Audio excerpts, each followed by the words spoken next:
disconnecting here. Oh, that's so right now we're just doing a big hello, and it's really nice actually to just to say hello, really, more than anything else. Just that hello bit, I think, is quite important. It's crucial. Yeah. I'm just gonna jump in there and just let you know that, as per tradition, we are going out live on Facebook. So so just be aware. Hello, Piotr. And hello, Gary. Hello.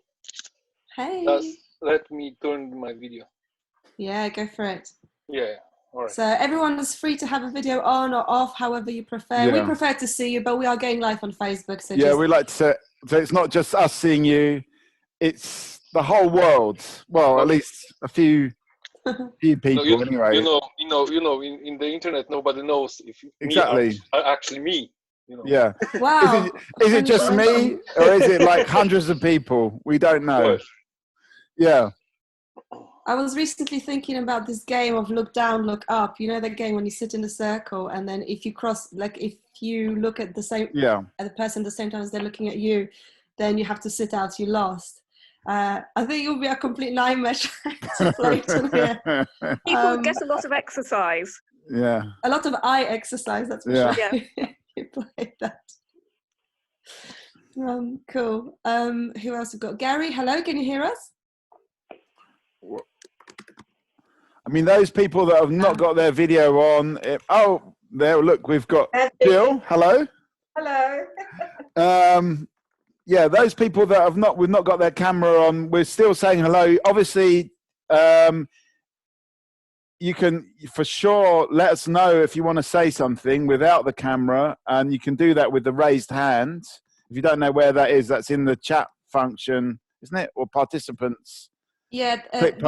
Yeah. If you go to participants, then you will find yourself there. Your name is listed there alongside of everybody else's. So if you do want to make a point, you can raise your virtual hand. That will keep us, that will help us keep some kind of order. But we may go spontaneous. You never know. We may just break that order completely. You could just shout it out. Oh, by the way, Claire, red jumper snap. Yeah, I saw that. You can definitely play that game. Nice to see you. Okay, Jill's waving on a close-up.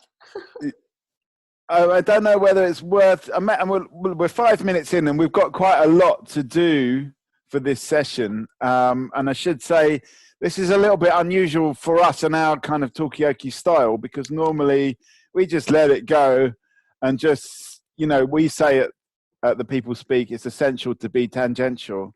But this time we've got a kind of job to do, because I said at the very beginning to Lucy, before we even started all of this, that in the end, we're going to come up with some kind of proposal for a creative intervention into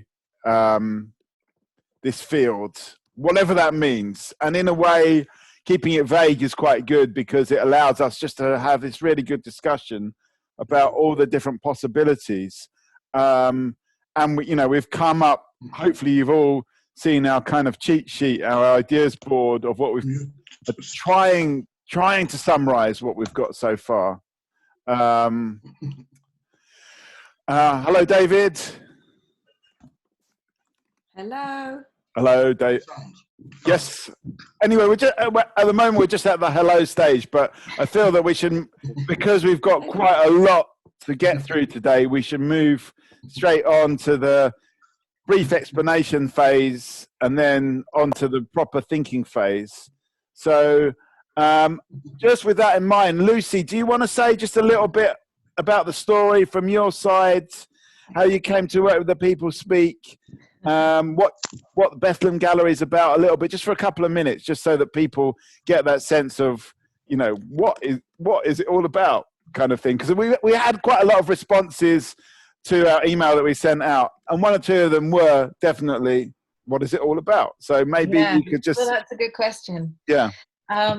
We don't have the answers, but I can tell you who we are and why we're even trying to find them.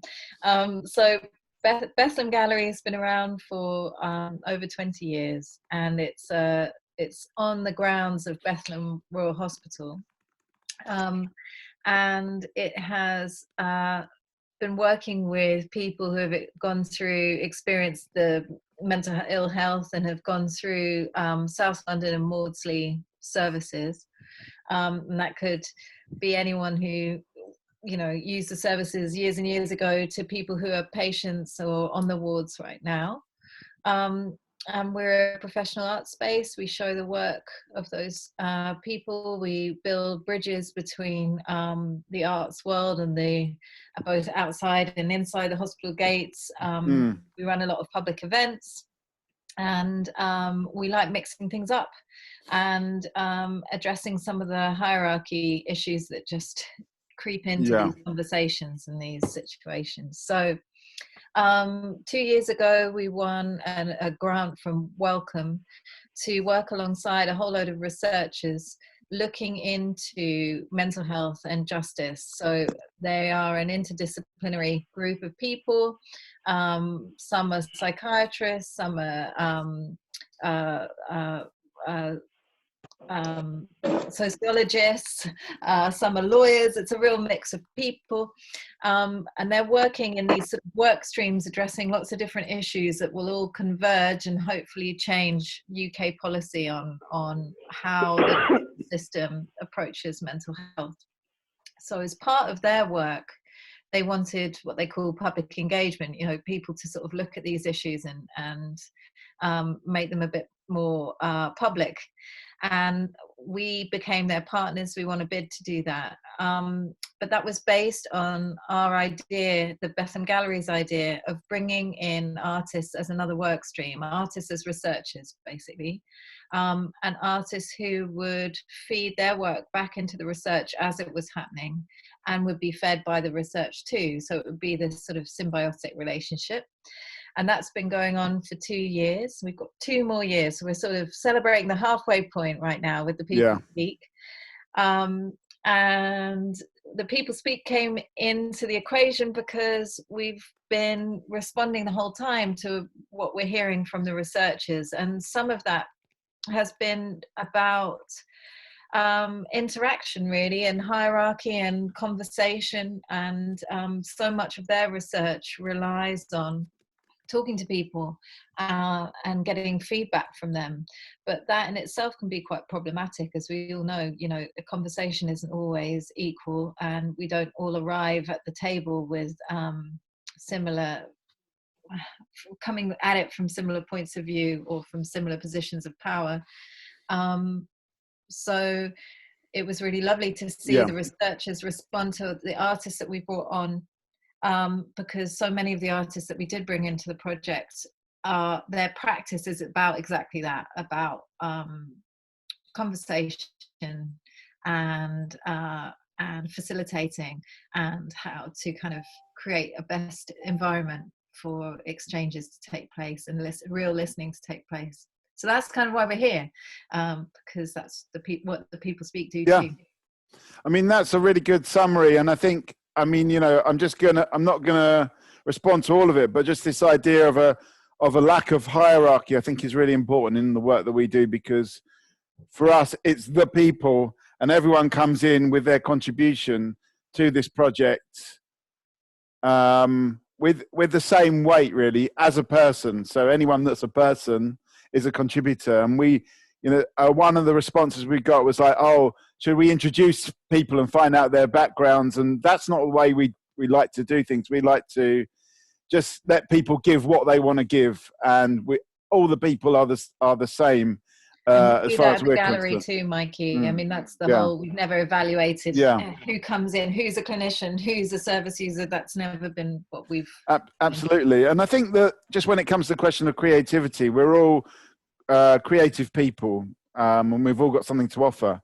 I just want to say hi to Gigi and Kieran that have come in. Hello.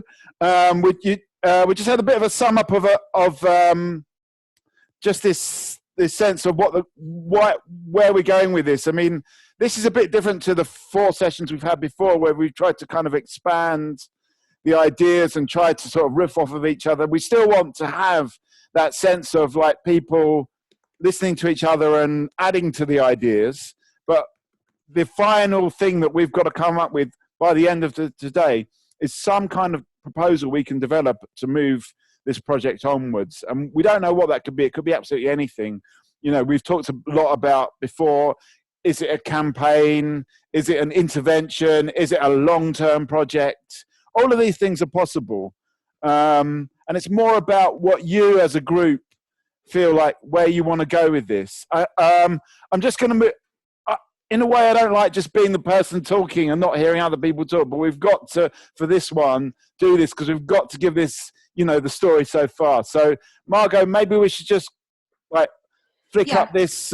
Most of you have probably seen the cheat sheet, the ideas board that we've got so far. And we've tried, this is like really more than 8 hours, 9 hours of conversation. So we're really trying to condense this into the key themes. And obviously we would have missed things through this. But this is our sense of a flavour of what we've got so far. I just want to also say hello to those people watching us on Facebook as well. Do type your comments in and we'll try and get them into the flow of the conversation. But yeah, Margo, let's pull up this sheet and just very, very quickly go through the ideas. And if people want to interject or feel that we've missed stuff, then, you know, just go for it. Fine. I will do that now. And then if you could just let one person in. I'm trying to multitask, but hopefully I'll do the letting in of people. Excellent. So let's have a quick look. Sorry, I just want to check that this is okay. Tell if you can see this entire sheet. Can you see it, or is it a bit broken up with other things? Yeah, I have muted you all, so you can nod, or you can do other things, or you can unmute yourself to say. But I just want to check. Everybody can see the entire sheet, yeah? Yeah, I mean, maybe if you just go, Margot, to view full screen on preview, then you should be able to preview, view, go to just along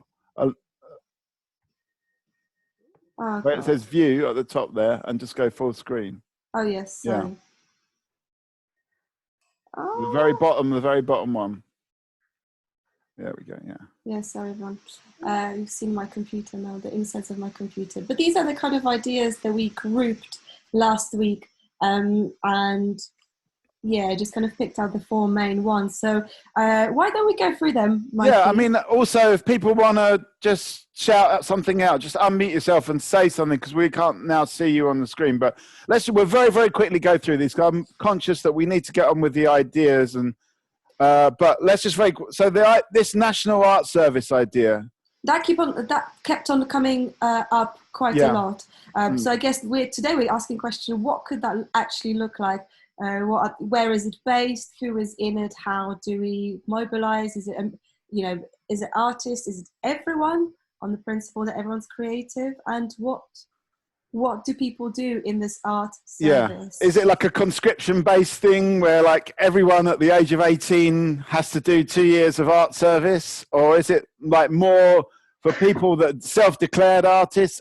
And then that also fits in with another idea that's very popular, this kind of Deliveroo for art and culture, where you could somehow dial up from a menu and get an aria at your door, or get some kind of painting or something like that.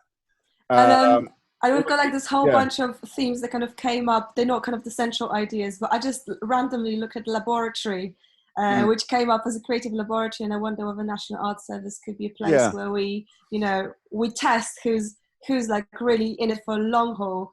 Who's like a proper artist. Yeah, I mean, these are all questions, and this is just to introduce it. So let's just move on to the audio tour idea.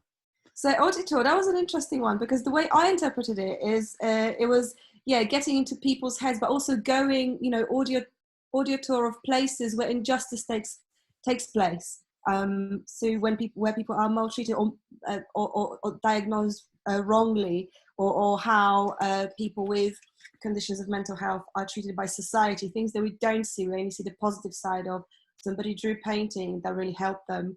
What about those real stories? How can we listen to it in a way that's part of our world? That's what I was thinking about.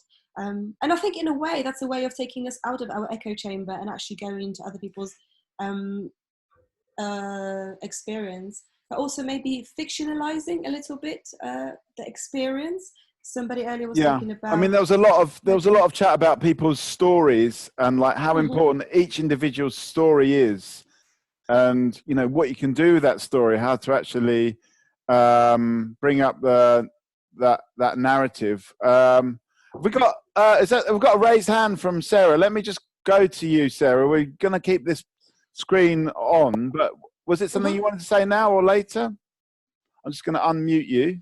About who is an artist. I don't think it's really ever been. There's no consensus definition on what art is, or or even what an artist is. So surely the best approach in such circumstances should be for people who view themselves as creative, who view themselves as having an artistic instinct and motivation to be involved.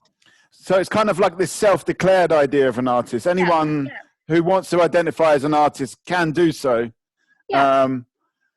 Absolutely. And we're going to come to that, I think, in a bit. But yeah, thanks for that comment. And we want you really to discuss this. So let's just very, very quickly just finish off this audio tour thing, because we also had some feedback from Abby that mentioned this idea, what about an audio tour for deaf people? And I think actually that's a really sort of interesting kind of challenge.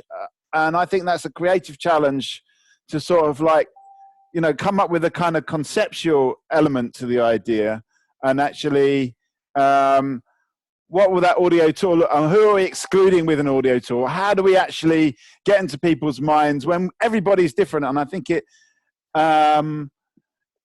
kind of speaks of like how this challenge of how to get into how to understand everybody's heads and everybody's experience. Have we got notifications turned off on that computer, Rick? Just as a question. But anyway, notifications, we're getting a lot of beeps and buzzes coming through.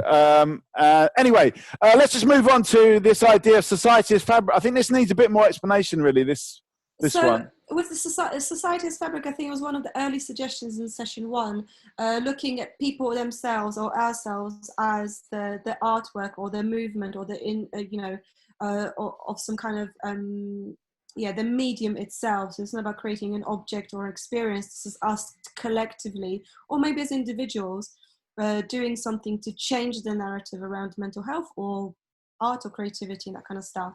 And I think we're kind of contemplating the idea of new normal. I think that's been coming up a lot, and I think it's fair to say that we've been living very much in a very individualized world for a long time, and we kind of wonder what's going to happen after this pandemic. Is that something that can be reclaimed as something positive, being an individual, or are we just a bunch of individuals that are just incapable of collective action?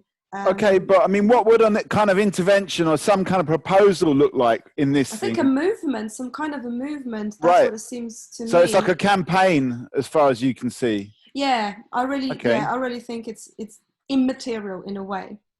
Okay, now sorry, I just didn't mean to interrupt, but I just want to get through this so we can get the discussion going. What about this space idea? What is that? I think space is just something that, again, just kept on coming up. There's a space where we can be, or a person can be who they are. I think, David, you offered up something on email before. You know, you have a very clear vision of a physical space where people can come and feel nourished or stimulated. And, you know, from what I picked up from your proposal is that there is no differentiation between people with diagnosis or not diagnosis. This is for the community. And I think we do need, and particularly now, I think conversation around space is moved much more online and kind of thinking about who's included and who's excluded from these spaces. And also home as a space where, Patrick, you were talking about it, you know, can art intervention or a personal intervention happen in comfort of your own home, and is that actually a good thing for funding, to move things, into people's homes or open it up? But it's definitely something that everyone shares, and it's about, it's just about perspective of whether you see it as a small thing or connected thing or a place.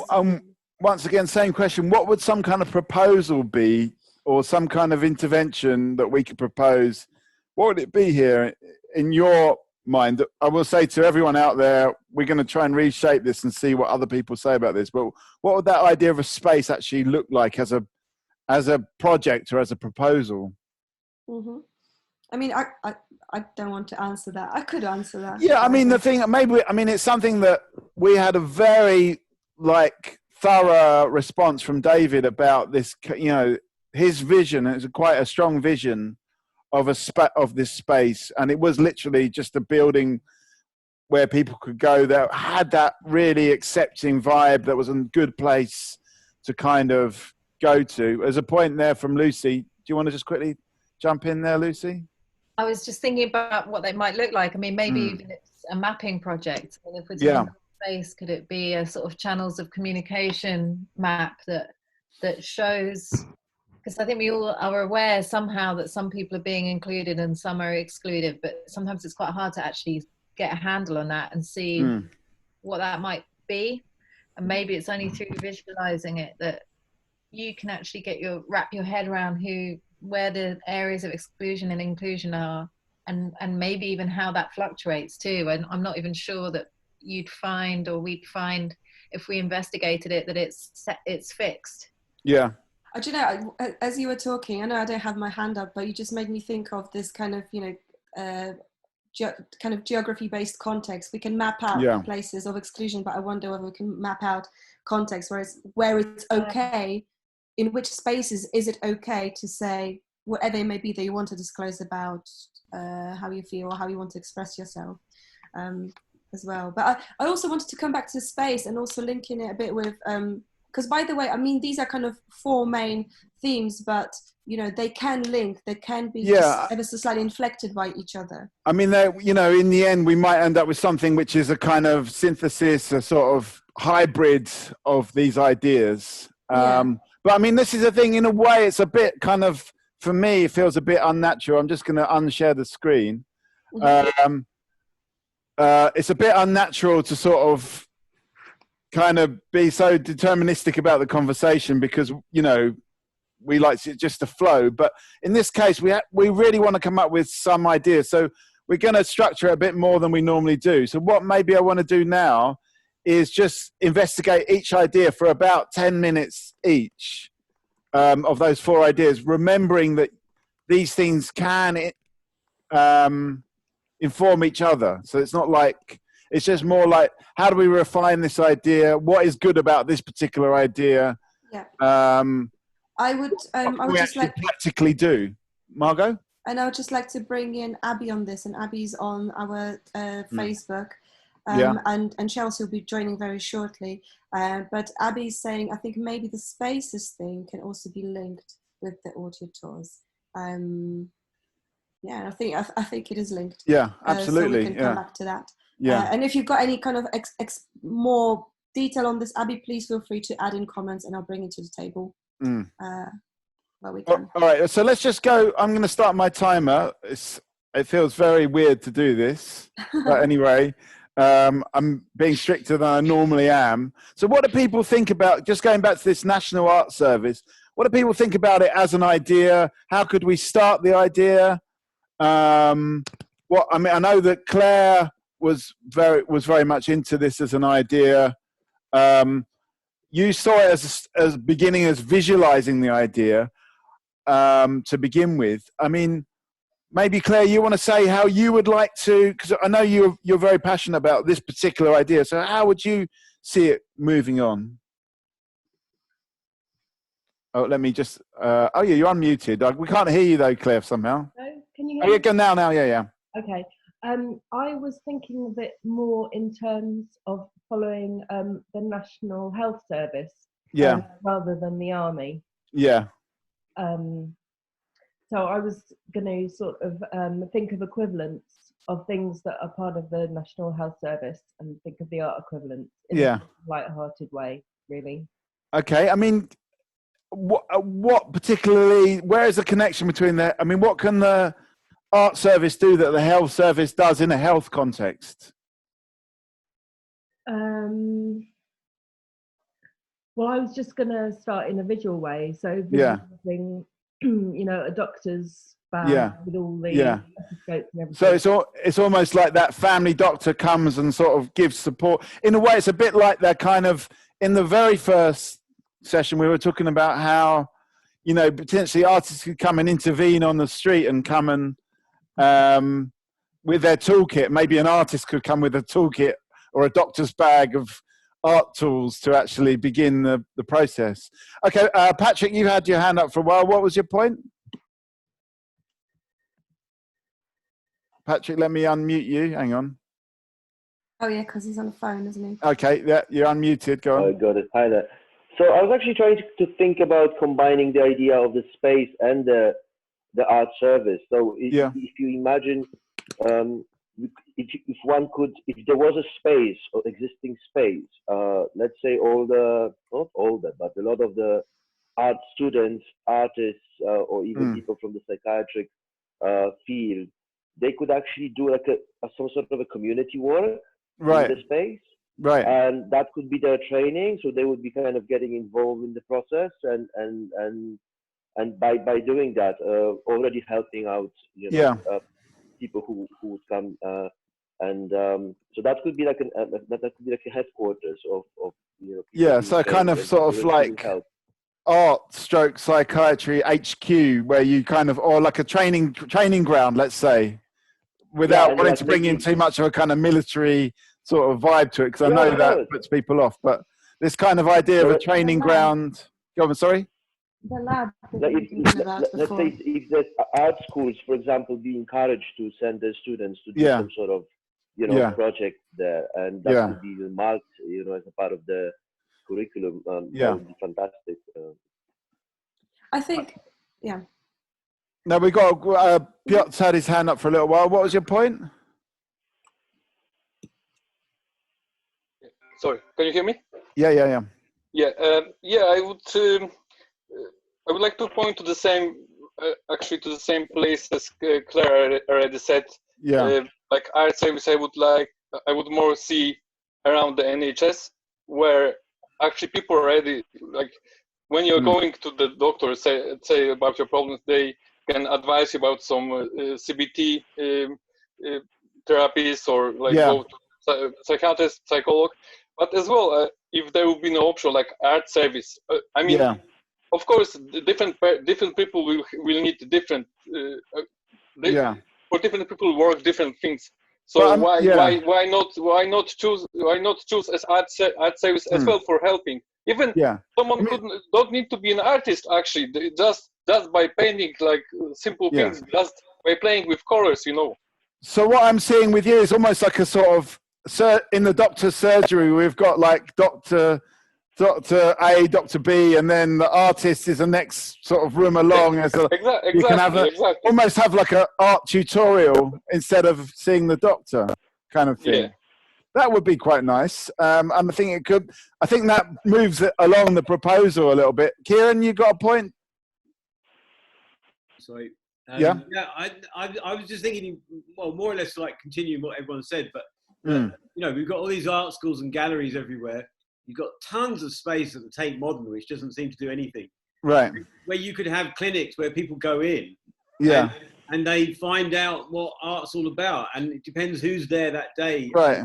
From the National Service of Artists.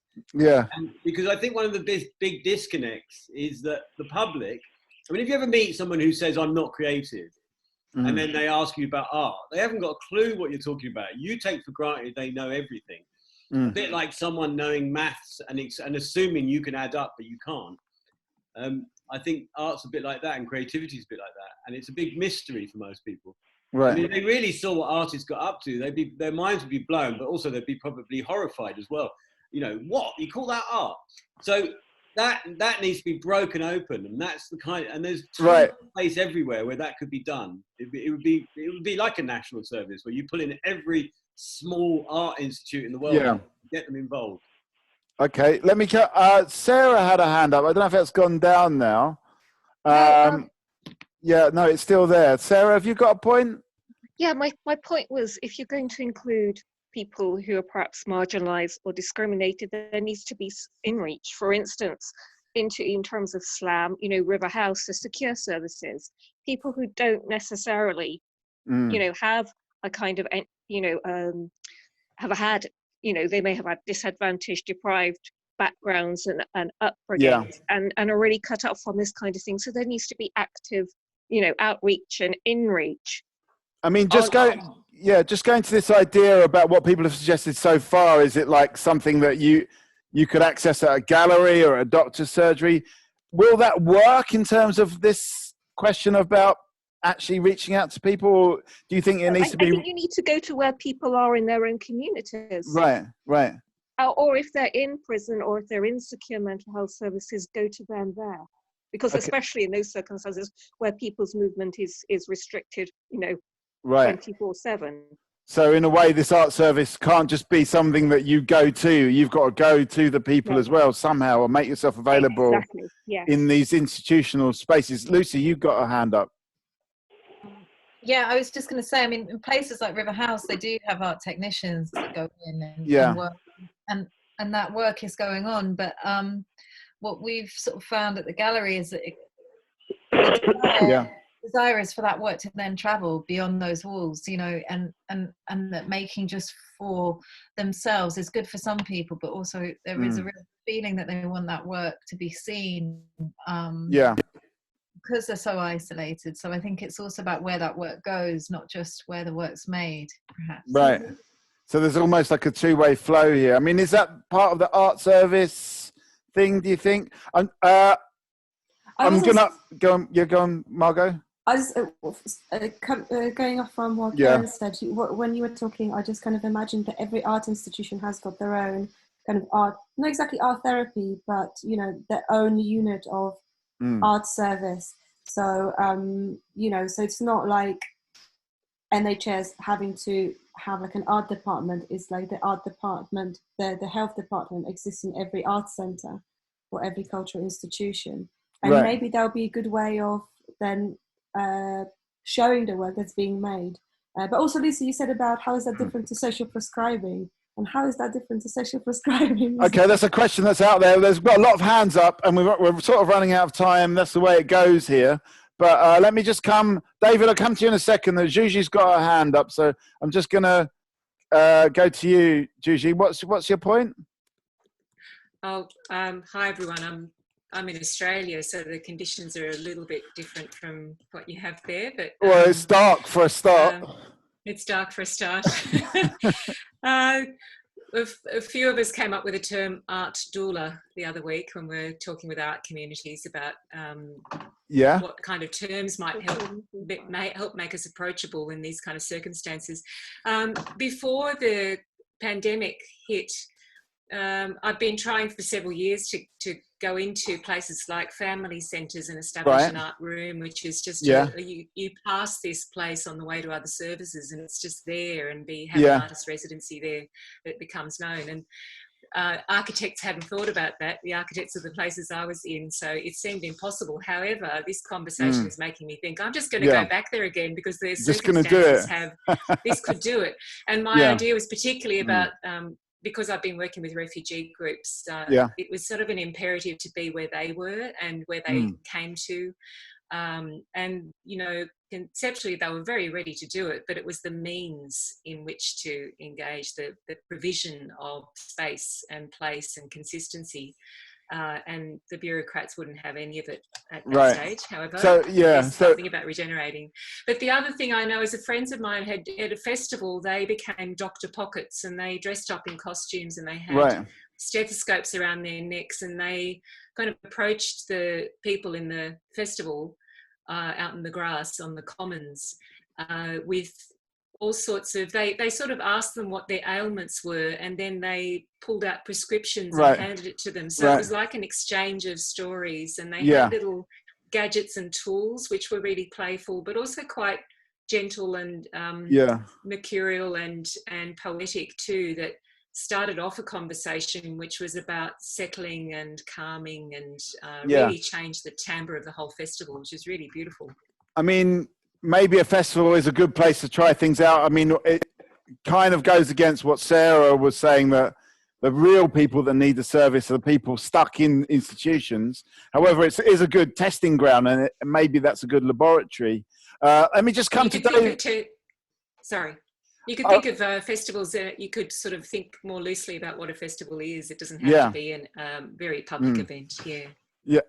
Could you have a festival in a prison, for example? David, let me come to you. And then after that, we're going to have to move on to the next idea. We will come back to all of these things. So, David? Yeah, just a quick one. The notion of training for life through art, and basically by providing educations, apprenticeship, and occupational therapy. So basically different topic for different audience, but basically somehow the physical place or the mobile place. If it's a physical place, like through an art gallery or through like a mobile workshop going from place to place, but this could basically create the cross junctions between all those populations. Yeah, I mean, in a way, that's kind of linking up with the space idea. You could have this mobile space that is the National Art Service, and that's looking more like a proposal as well, which is probably what we're looking for. We're going to have to move on to the next thing, because this is just like the first step. And as we've been saying, it's also about hybridizing these ideas, throwing in new ideas to them. Let's just quickly go on to the next idea, which is the audio tour. And I'll just say that we've got a comment from Abby from Facebook, and I've just popped it in the chat. It is about asking about the art therapy and kind of differences. So if you want to respond, please do in the chat. But we're going to audio tours. Okay, let's go. So let's go back to this idea of the audio tour. Bear in mind what we said in the introduction. How do people see this? Is this an exciting thing? We talked a lot about trying to understand the mind of another and their experiences. It is related to this question of justice, because if you're inside that person's mind, then you can very much more understand and have the empathy. But what does this look like? Is it a place that you go and you pick up this audio? Is it something you download on your phone? What about the question of different people, different minds, different senses as well? So is it just an audio tour? Is it a visual tour? These are some of the things we're kind of throwing in at the beginning. But Lucy, you got your hand up straight off the bat. What's your point? Oh, just that I really like this idea, especially when it comes to talking about hierarchy and sort of changing narrative, giving people an insight into how even entering certain spaces can feel for other people. Raising that sort of awareness, I think, could be really, really useful in lots of different ways. So this would really actually have a really good impact into this idea of understanding, how to understand other people's minds when they've got difficulties, when they're facing injustice as well. Because I think we came to this point in the first or maybe second session when we were talking about that sense of injustice that people feel when they're not really being treated right. Kieran, what's your point? Let me just unmute you. Hang on. Yeah. Go on. Oops. All right. I think you're unmuting me. I'm remuting myself, actually. Yeah. That worked well. Yeah, good dance. I just follow what Lucy said, because I was thinking a little bit more about that this week, and I was thinking, obviously it's a bit closed at the moment, but in Shoreditch, as I was cycling through, how intimidating it can be to go into the Ace Hotel, and wouldn't it be interesting to have lying there some recordings somewhere, like on the wall, where people can put a headphone on and hear what it's like for someone who finds it, who's maybe suffering from what do you call it when you're locked inside all the time? Agoraphobia. Yeah. They find it like to go into the Ace Hotel, or someone who's schizophrenic maybe, and feels that things are talking to them. But anyway, let's just say, because we got people from Australia and all around, people from Gravesend that maybe don't know what the Ace Hotel is.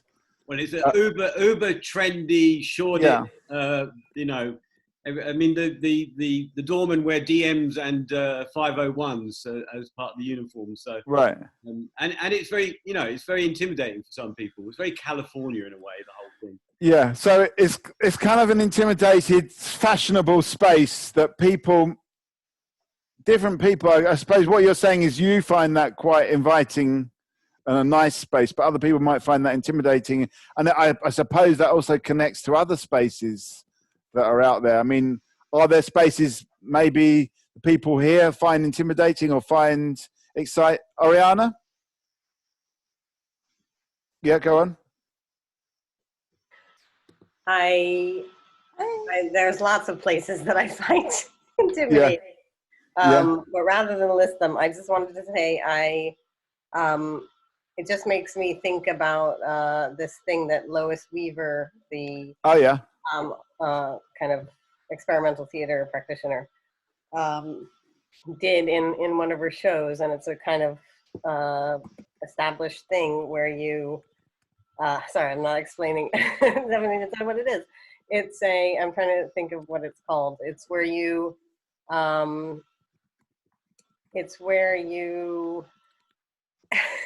recognize the place that you're in and its history. So it comes from like I don't know, indigenous people practice, where they're like, they recognize the custodians of the land. And, anyway, it just I came to thinking about this thing because someone criticized something I did in a venue in Hackney because I didn't make space for, or it seemed exclusive specifically to like immigrant populations who've occupied that, Hackney, like a place where, different post-colonial communities, and that's okay. So something about the history. There's something about instead of instead of using this indigenous practice, like adapting it to recognize gentrification and the maybe displaced or excluded people who, I don't know. Sorry. Yeah. But also what I was picking up from what you were saying, and then from the emails that you sent before the session, I think there's also a question of like the artists and how they kind of navigate through these spaces, and also talking about audio tours. Who are these audio tours by as well, and who are the performers of these audio tours, and just very quickly linking it to something that Piotr said in an email, and I think you offered up a very interesting perspective about whose perspective are we listening to, and it particularly resonated with me in terms of the audio tour is if you're supporting your partner who is struggling with mental health, is that can we hear your perspective, their perspective, and who is the teller of the story as well? Yeah. So, I mean, I think, that was a thing that came out. We didn't have time to say it in the introduction, but there was a point from Piotr about, which I think was kind of interesting, which is about your partner might have mental health issues, and you can actually play a huge role in supporting them. And where does that story fit in? How does that story work? How do we also inform and kind of support the people supporting those people, if that makes sense? But I just also just this idea of acknowledging the history of a location, acknowledging, I guess, the change that happens. I think it's a really, really good point from Oriana, and maybe there's an Australian perspective on that from our Australian guests. I don't know. I've been to Australia and sort of witnessed that, and I think it is a really nice way to actually, anchor yourself in the history of a space. Piotr, you've got your hand up. Go on. What was your point? Yeah. Sorry. Yeah, just like Michael and you mentioned already regarding the email, I wanted to say something more regarding this, but I believe it's not more about audio tour. It's the project and the work around my wife were doing, and I was supporting her. It was more fit into the place, I believe. So maybe I will mention slightly more about that later on. Okay, well, we'll come back to that. I mean, I do think it is relevant, even if it's not really about an audio tour, because in a way, what I got from the work that you shared with us is it's almost like it is a tour of somebody's mind and their feelings, if not in audio, in vision. Yeah, I agree. But anyway, we'll come to that later, because we've only now got 3 minutes to talk about audio tours. I hate this kind of very kind of Marshall come thing. Up with good ideas now. Yeah, but where do we want? Can you sort of acknowledge that space for other people? Is that what this is about? Kind of understanding geography or understanding the navigation of a space from another's perspective? Is it about us being more aware of this? Any comments from anybody? Oh, wow. No, nothing. Okay. Yeah, Gigi? It's sort of a little bit lateral, but yeah, when you talk about acknowledgement, when we talk about acknowledgement of country in Australia, it's about allegiances and histories, shared histories and different histories. And I know that when an Indigenous person says hello, welcomes another, the first thing I'll ask is, where are you from?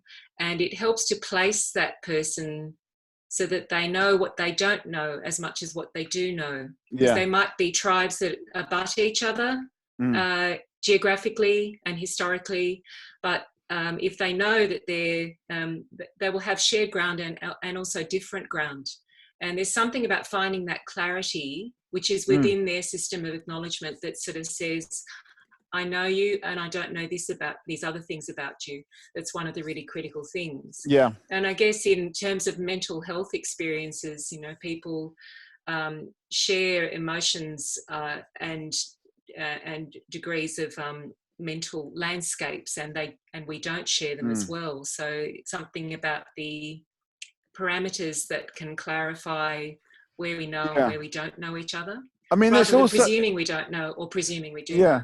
I mean, I think also from your point and from Oriana's point, there is this idea as well, and from Kieran as well, of like a landscape, a geography, and how somehow that becomes a projection space for feelings. And I think that's a really interesting thing to explore. Lucy, you had a point? Yeah, I mean, I really like that idea of acknowledging what you don't know as well as what you know. And I think that's really relevant to a lot of sort of relationships within psychiatry and within the law actually too, which is this real sort of presumption a lot of the time. And also this feeling that you lose authority if you acknowledge that you don't know something, which can be a real issue for a lot of people. I mean, yeah, well, that's about what's come up a lot when we've had artists looking into this idea of justice is that it boils down to access to resources. That seems to be sort of how people have been defining it. And I think when it comes to space, that's a really interesting conversation, because access to resources comes up a lot when, for instance, we've been looking at all these kids being educated from home and what that means, you know, as far as what access to tech or space. Adult with some advice or all those things. And then with mental health, definitely that comes up. I mean, Bethlehem Hospital's on acres and acres of land. I mean, like meadows and incredible space, but it still comes as a surprise to lots of people, even people who have been service users there for years or people who've been working there for years. So yeah, that's what I was thinking of. Okay, I mean, that's a really good point. And in a way, the power of knowledge, I mean, I guess we see it all the time. People are very reluctant to acknowledge what they don't know or, you know, talk about what they don't know because you lose authority. I think that's a really good point. How it fits into this and this question and proposal. The time's run out. Sarah, have you got a very, very quick point? We also want to find out what is being said online as well, on the other online, the chat place online. Sure. Sarah, go on. Sure. One of the main aspects of injustice with mental health people is epistemic injustice. It's regardless of whether you have resources or not. Very often your own self-report, your own opinions, your own perspective will be dismissed by default because of the mental health label. And that's far more damaging than any kind of lack of resource, because you are dismissed in terms of your own knowledge. So in a way, you're not a person because you've got this mental health label that stops you from having almost a valid opinion in the eyes of psychiatry. Exactly. Is that right? Yeah. Yeah. Okay. We're going to have to move on because we're kind of doing this system where we're we're just examining these ideas. But Margot, very, very quickly, let's just see what's happening. Yes. So online, I've been putting Abby's comments from Facebook into the chat. So do comment and do respond whilst the conversation is happening. But Abby's talking about geolocation, space, navigation of space, maps, SOLAS and audio tour. More an interactive application would be more inclusive for deaf people who get to play with it as well. And it's also about overlapping stories of carers and patients and those who are struggling, and therapists and spiritual religious leaders and things like that. And also a question of where you're from being quite a pointed one. I think it's kind of relating to what Oriana was saying, and about the spaces. But yeah, kind of, I mean, just while you're on that, we had an email from Asha, who was talking about the spiritual side of this and saw art practice, creative practice, as a sort of almost as a spiritual activity. Art has always been a daughter of the divine, apparently. I think it was China, but I'm not sure. Anyway, we've got to move on because we've got to get through these ideas, and let's move on to the next idea, which is this society as fabric idea. How do we see this as an actual proposal, as something that we could do? Patrick, you've got your hand up. Is it still relevant about this? I will say that we're going to move on to sort of discussion about how to kind of mix and blend all these ideas together. But what about this idea of society as fabric? And what does it mean as a proposal? Anybody? Is it too abstract now? Have we gone too abstract with this one? I don't know. I think it's just, I think in terms of like imagination, I think using ourselves as a medium, and actually maybe even choosing a way of life, a way of communicating, a way of embracing whatever it may be, that being as a creative act itself, or act of rebellion, act of, dismantling the status quo. I think it can be quite exciting. Somebody was saying you wouldn't do half of the things if they weren't trending on Instagram or social media. It was really early on. I think somebody was talking about reading and stuff. And I think maybe it's also about maybe starting a new fashion or new something. I mean, this is really prescriptive what I'm saying, but really looking to your own behaviors and the society's behaviors. This was a little bit about sort of developing personas, be it your own persona or be it an alter ego. As some kind of performance. Kieran, what was your point? Let me unmute you. Go on.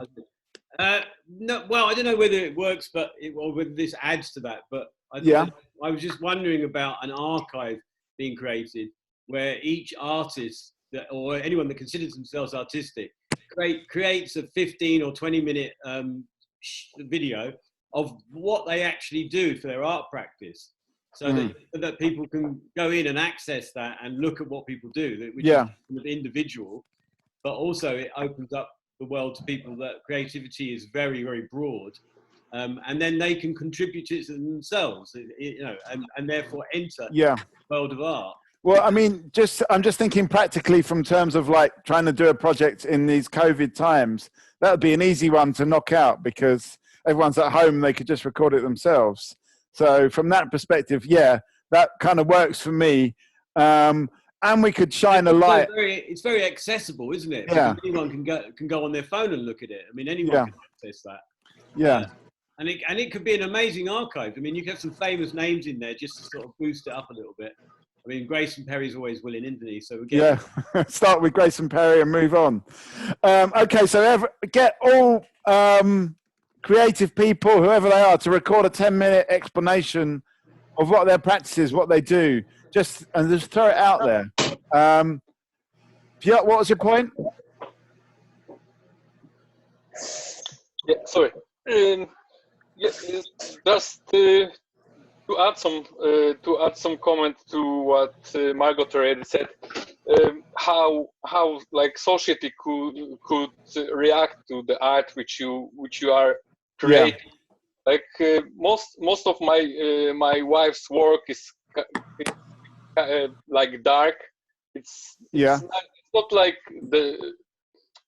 the general family photos which you would point to the social media. Yeah, maybe we could throw one up. Actually, can we do that? Yeah, I mean, I can point to the Instagram profile as well on this one. Right on the chat. We got one. I pointed this one. So as well, so like because like on social media, you're adding your family, your friends, and very often it's one when my wife was adding something new, and it was like dark or something, or even with the child, she was recreating this a little bit dark. Yeah. So like we can hear like, oh, we saw your photo. Why you're creating some dark? You should be happy, be positive. I mean, this kind of like opens up to the real discussion, because I guess everybody's got a dark side, but in the world we live in, it is hard to actually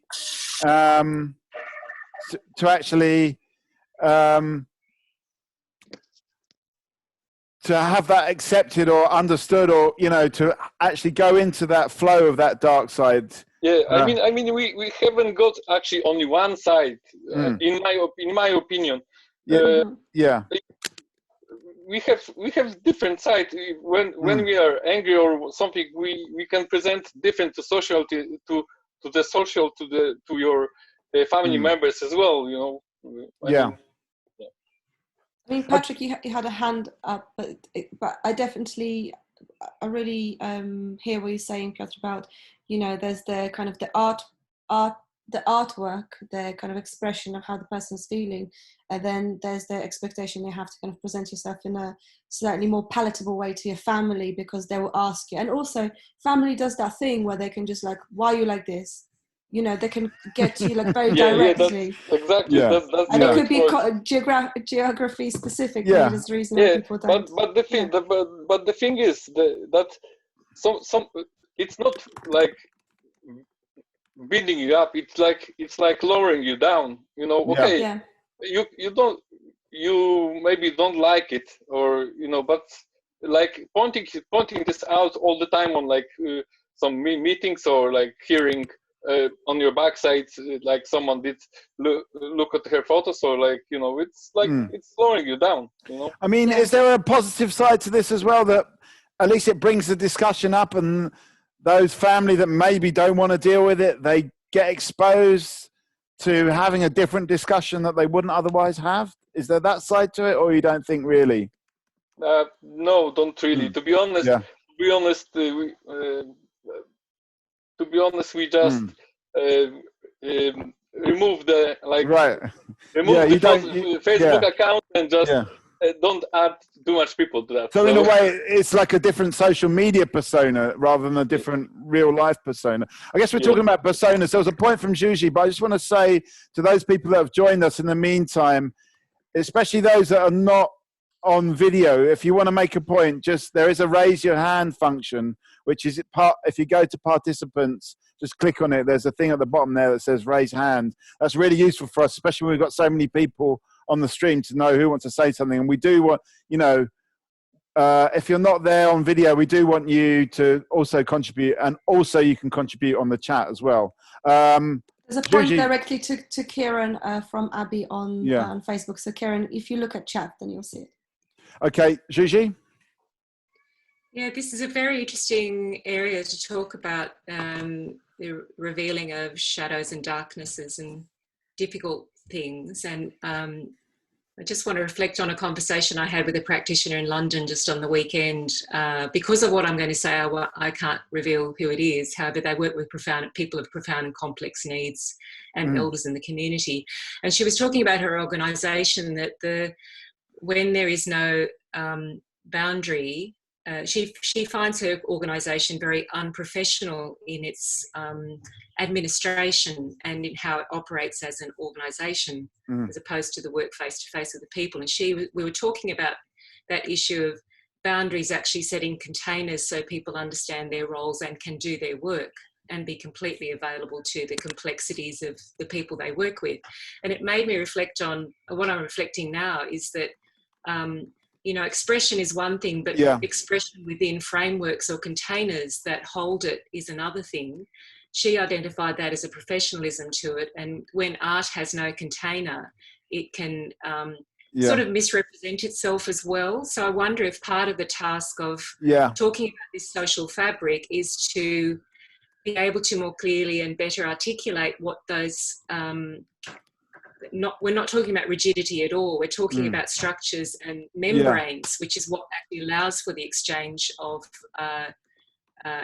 information and expression to happen. So in a way, a membrane, some kind of casing. You could even maybe call it a frame in one sense. But that, as you're saying, it doesn't have to be the conventional frame, but some kind of frame. As an artist, as some kind of creative person, you've got to think about what is your frame. And it might need to be adapted, or it might need to be a new frame for every kind of event or exchange. Okay, I think that it's a really good point, and it sort of encapsulates this kind of area in a different way. We're actually sort of running like horribly late on this, so is there any other points about this idea of society as fabric, or we just go straight to the space point? Then we're going to try and combine all these ideas together and try and find out, ask you where you think what's got real legs. Amit, what's your point? Hi, Mikey. Hi, everyone. I was just, I came in a bit late, so I missed the beginning, but this idea of the frame, I think the frame's always there. So whether you feel you are within the frame or frame of society or outside the frame, you're always kind of acting in some way against the frame, even if do you know what I mean? Is it against the frame or is it with the frame? Can you control the frame that you've got? Well, I think, to some extent you can kind of control your own frame, but, a lot of people maybe struggling with mental health problems are kind of outside the frame of society in a way. But even then, it's all about the frame is the context, isn't it? You're outside of the frame. The frame is still there. So I don't know if I'm kind of making sense, but the frame is always something there. So it's definitely important. It's not as easy. It's not as easily controllable as maybe we'd like it. We've got a couple of points from Patrick and from Piotr. Patrick, is this about the society as fabric thing? Yeah, go on. Let me unmute you. Hang on. Yeah, go on. Thank you. I was just going to suggest that the society as fabric, the society is, however rigid, it's also very fluid and flexible. Yeah. And it is changing. That's why we're having this discussion, I think, and that's very hopeful. But the idea of a frame is also quite helpful. Like in order to approach people who may need some help, they have to have an idea where they're going, what sort of help they may get. Therefore, that framework of what the project may possibly offer is also important, and that frame can also expand as the time progresses. I think this is to be fair to Zhuzi, I came up with the idea of frame, and her idea was much more flexible. It was a membrane, something wobbly that could change and expand, but it was some kind of wrapping, let's say, I think it's very important to have a bit of a structure, and because to be perfectly honest, I've been listening to a lot of. I guess this is the nature of this meeting, that there are a lot of ideas that have to be put together, and my mind is kind of spinning a little bit, to be honest. We're going to try and sort of like come around to, because what we're trying to do, it's a hard task because we've been so many ideas generated we're trying to come to some sense of consensus, what people like. And I think just to be fair to all the discussion we've had so far, we've got to go through some of these ideas. I think we need to move on to this space idea, actually. Piotr, I'm going to come to you. Hopefully it will be relevant to this point as well. But David, you were very much into this idea of space, and you sent us quite a detailed vision of what you wanted your space to look like. So maybe you could just come straight in there and talk about your idea for because you were very excited about the idea of a space. In a way, it's a frame, I suppose, but a very open and relaxed frame. Go and say what you're going to say. I'm unmuting you. I'm trying to anyway. It won't work. Oh yeah, go on. Yeah. No, fundamentally, yes. Let's try to be positive on this one. Fundamentally, I've been for the last 20 years or something like that thinking of like a community project it started as a I'm losing my words. But basically, it was like trying to find a community, trying to find a project where basically people can come and mix together. And it started as a community media project. And so, but anyway, we're going back to the same things where basically it's a physical place where basically somehow the rich people and the poor people could mix together and basically find the transitions where basically they can exchange skills and knowledge through an alternative money. So through like art dollar or in French is gun of sword or something like that. So and basically the notion of occupational therapy. So basically it's not a place where you're forced to produce anything. It's somewhere where you come and relax. Yeah. And basically you just decontract and basically, sorry to be very vulgar, but just have a wank. Okay. Okay, so it's an unwinding space. I mean, this is kind of what we've visualized here, although we've gone for an outdoor space. Your space is an indoor space.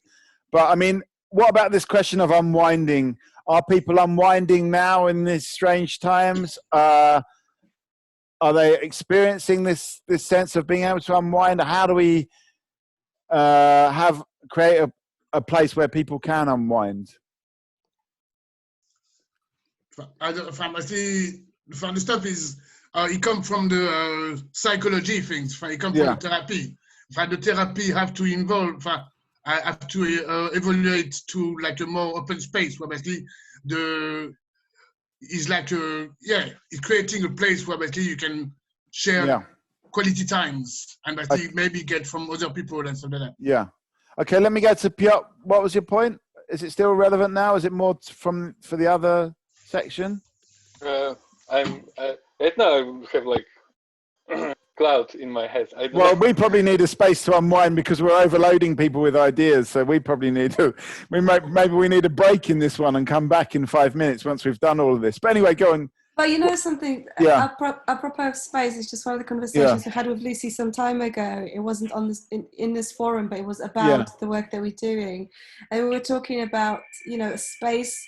Maybe over a number of hours that people can just like tune in and be, and if they want to share something or have a conversation, they can.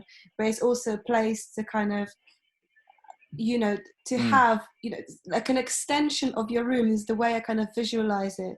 And sometimes I do it with friends where I have to work on something. We don't really talk, but we're connected on the video. Right. We're just there kind of like working together or being in a space together. So you're connected, but without having to have a conversation. It's like a low pressure connection kind of thing. Yeah, it's like a low pressure connection. Yeah. As well. I mean, the restrictions it's going quite low, so probably we'll be going out more often now. But even if it will be closed again, lockdown. I mean, regarding the space, why not to introduce some kind of meetings like even online, where actually someone could maybe not to like training how you can cope with your space, because you need to live within the your own four walls. And I mean, I just noticed there's been some discussion online, also talking about the Dragon Cafe. Some people from the Dragon Cafe came and they really gave a lot to our first session. That is a kind of space that works. I mean, maybe Lucy could say a bit about that, and I guess if we're going to sort of come up with some kind of proposal, if it was just like do what the Dragon Cafe does already, I think we'd have to come up with something extra to sort of like, kind of add to that, let's say. But Lucy, do you want to just say a little bit about what the Dragon Cafe is and what they do? They're in London. They're near Borough Tube. And they're in the crypt of the church there, and it's a drop-in that's open all day every Monday, and they sort of curate certain offers, but there's always also a cafe there, and you can do everything from script writing classes to open mic to there's all sorts of things going on, And but what's good about it is it's also a space where you can just be there, and people feel quite happy to sort of leave a group if they fancy it and just sit on a beanbag and then come in, and it's not, there's no pressure, and as a result it's kind of the space I think I've felt the most creative in my whole time of working in different creative spaces. Because, you know, there's just they're very good at lifting us up. It's like I mean, is it just about are any tricks that they use that maybe we could adopt? I mean, a lot of it is years of experience and building. Right. But they are. I think it is. Sorry, Margot. Sorry, as it happens, I was just I was going to join their workshop yesterday. It was about writing stories, and I kind of hope that I can just join it and listen in, but the participation was required, so I didn't join in the end. But I know they're moving stuff online. But everything is, I think they're great, but I've never been to one of them. But I wonder whether, can we be trusted with just like being in a space with people and just see what comes up? Or do we need that frame, that membrane or frame probably, to direct us how we can relax, or can we just trust ourselves and the people in the room, so to speak, to work it out for ourselves? David, you've got your actual hand up. I'm waiting for the unmute. Are we both doing it? I think so. Sorry, basically the magic tool in this situation is the psychiatric nurse. It's the what? I guess she will be the most relevant person to understand and basically appreciate psychiatry nurse. The psychiatric nurse. So you see a kind of a psychiatric nurse being part of this setup. Yeah. Okay. She's the one who is allowed to give medication, and she's the one who will understand backgrounds. Okay. I mean, I think we've kind of got that idea of space now, and I think it's now time to throw it over to you guys, both there and out there on Facebook. What you think the best idea is, or where we want to take this? Is it a merger of some of these ideas? Is it something that just kind of riffs off what we've got so far? I also want to say to people, we've been hitting you hard with ideas today, and it might be a little bit overwhelming. So if anyone wants to just kind of, just take a break, I'm going to keep the conversation going because I feel like we need somehow to keep the flow going. But don't feel scared just to sort of walk away from this for a few minutes and come back, see where the conversation's going. Because what I'm going to do now... Tea or coffee or something. Make a tea or coffee. Yeah. I've run out of coffee, sadly. Anyway, just make yourself a tea or a coffee at this point. But what I think I want to do now is just go around to each person and see what they think, where they think the kind of the legs are, what excites them. And I'm going to go just really to the people on video, because I think those that are not showing their screens, I'm not going to come to you unless you particularly want me to come to you. But I'm now just going to go around and just find out what, in this second session, what is exciting people. Does anyone want to start off? What particular idea gets you going? Patrick? Hang on, let me unmute. Yeah, go on. Yeah, I just wanted to say that I actually love the idea. I love the theme of this discussion, reimagining mental health, justice and creativity. I think it's a brilliant platform to take off from, and I think this discussion has been very, very fruitful, and there were a lot of amazing ideas. Some of them need to be developed. I'm sure there will be new ones, some maybe changed or even scrapped. But I think the idea and the discussion and the project is absolutely brilliant. So I'm loving it. I'm loving this part. So maybe you're saying, and we can take this forward, that we need to have this, keep the discussion going as a proposal. Obviously, we like that because that's kind of like keeps us in work. I think it will have to be developed a little further. Yeah. And maybe you can continue if there's a group of people who are willing to contribute.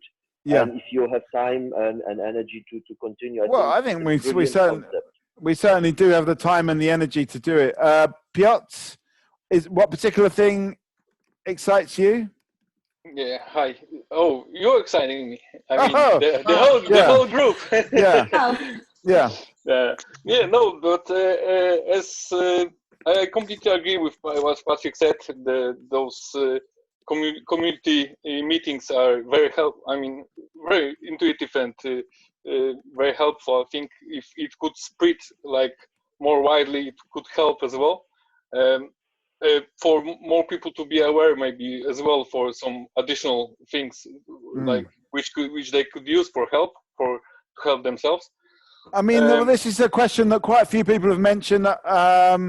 Sarah, I think you mentioned this as well. Is like, how do we actually get to the people that need the help? Because one of the things that's already happened with this, Piotr, you weren't around for the first session we did, which was a live session. And the thing about the live session is you can bring in more people that are not necessarily familiar with the Zoom or social media. And we have narrowed it down a little bit. So there is this question about how do we bring this discussion to a wider group? One of the things we wanted to do is make this available on the phone. We've got the phone connected up to this mixer and things like that, but we never quite got the technology there. Yeah, go on. Maybe like marketing, maybe like use the art services as well, like to give to the people like posters, like which like add as an option as well, like which they can use to log in to participate with it. And apropos of what you were saying, I've got a point from Abby, who, in her opinion, the best idea would be a merger between the audio tour and the spaces idea, and developing maybe a kind of an app, most inclusive. Would be the way of doing it. And there's also a chance for creativity to spontaneously happen along the tour. Right. As well, like from the maybe not audio tour, but maybe it could be. It could be added as well. I mean, so from my work's perspective, so she has created her work at the beginning to help herself to cope with her own depression, her own mental health problems. But later on, she started to go out to participate in different projects, like perspective projects, like some mental health foundations as well. So we thought I'm starting to work help her to go out as well in order to go to the people and show, because to tell about a little bit more, her work basically has been created in her four walls, inside our one room basically. And it's at the beginning it was only dark. It was showing dark side. Then it was more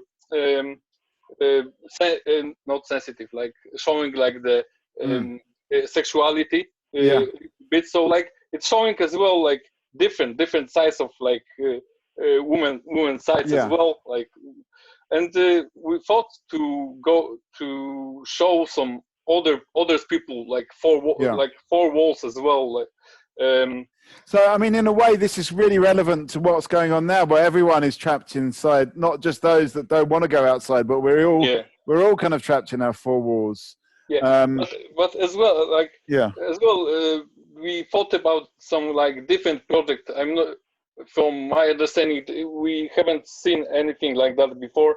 To create this one or two rooms, so it would you need to have a space and create it like that to show to the people how people depressed could feel like. I mean, for example, to paint. I mean, so in a way, it's like an expanding of this idea of an audio tour. It's almost like an installation where you're in somebody else's four walls, I suppose. Paint the room black, put some plates, but put them as a heavy, not if people will come, they will would take normally they would be Oh, we lost you there, Piotr. I'll come back to you on that one. Lucy, what's your point? And Sarah, I've got to go to Sarah after you, Lucy, because I noticed you've got your hand up. Go on. Well, I was linking to something Sarah said, actually, because I was thinking about that same thing about the conversation, and maybe the conversation in itself is is what we're looking for. And yeah, I mean, there are more, one of the good things that's come from this is there's more tech now on the wards that are trying to connect people a little bit more. And so if that stays after this period, maybe people will be able to join these kinds of conversations more. And yeah, that could become international too. That would be amazing. You know, I think it's really valuable when I love hearing from people outside of, even outside of London in itself is refreshing. Yeah, well, we've got representatives from all around the place, including Australia. Sarah, what was your point? Sarah, are you there? Oh, have we lost Sarah? Hello, Sarah.